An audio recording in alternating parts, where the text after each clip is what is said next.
Друзі, вітаю! 4 особливо важливих моменти, від яких буде залежати, як буде почуватися ваша широколисна гортензія і, відповідно, як вона буде цвісти. Але давайте по черзі. І перше, і найважливіше для широколисної гортензії – правильно обрати місце посадки. Адже помилка тут зведе на нівець усі подальші зусилля. Зверніть увагу, поки сусідні рослини вже на сонці, наша гортензія ще в тіні. І це саме те, що їй потрібно. Гортензії широколисній потрібна півтінь або легкий затінок, де прямі сонячні промені не смажать цілий день. На сонці квіти швидко бліднуть, листя і суцвіття підгорають. Наступне – полив, бо гортензія широколисна – велика любителька води. Поливаємо 2-3 рази на тиждень у спеку частіше. Недостатній полив або пересихання ґрунту під час цвітіння призводить до того, що суцвіття стають рихлими і розвалюються. Поливати краще рясно, ніж потрохи. Мульча допомагає утримувати вологу в ґрунті. Наступне – ґрунт і підживлення. Для того, щоб гортензія яскраво цвіла, ґрунт має бути кисло-слабокислий, pH 4,5-5,5.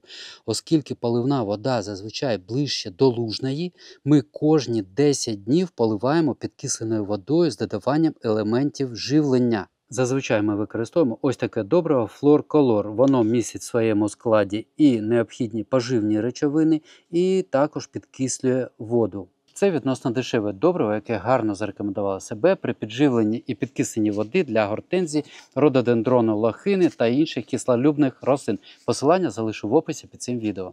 Підживлення по фазам розвитку цієї рослини розподіляємо так. На початку весни переважає азот. Потім ми використовуємо добрива з рівними частинами по азоту, фосфору та калію. Це може бути добриво 20-20-20. А зараз під час цвітіння і в подальшому будемо використовувати добрива з переважною часткою фосфору та калію. Ось що стосується головних пунктів, від яких багато в чому залежить, як рясно і красиво буде квітувати ваша гортензія. І наостанок хочу зупинитися і розповісти трішки за цей надзвичайно дивовижний сорт широколисної гортензії, тому що він не звичайний, а ремонтантний. Називається Белмер. До речі, замовляв я його в інтернет-магазині Florium. Зараз у них немає вже саджанців, тому що сезон завершився. Але восени обов'язково саджанці будуть. Так що посилання залишу в описі під цим відео. І за промокодом «Наша дача» ви на ось цю красу та і на інші рослини у Флоріумі отримаєте додаткову знижку мінус 10%. Так ось, повернемось до цієї гортензії. Що означає ремонтантна? І взагалі, яка проблема головна з широколисною гортензією? Вона надзвичайно красива, і це величезний плюс. Вона різнокольорова, вона прикрашає будь-який садочок, але проблема в тому, що вона погано зимує, і якщо ми погано її прикриємо, вона може підмерзнути. І тоді на наступний сезон ми цвітіння на широколисної гортензії, звичайно, не побачимо. Але тільки не у випадку, якщо ця гортензія ремонтантна. Я хочу наочно вам показати для прикладу ось два пагони. Це минулорічний пагон.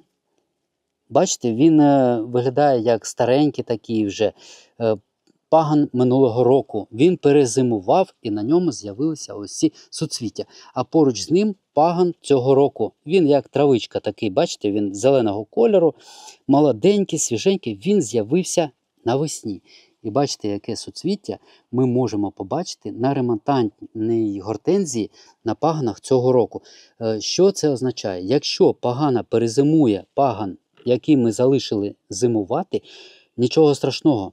Ось тут ми не побачимо суцвіття в сезон, а виростуть молоді пагони, на яких ми будемо бачити ось такі величезні суцвіття.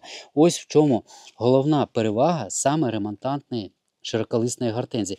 І ось цей пагон, до речі, він також пагон цього року.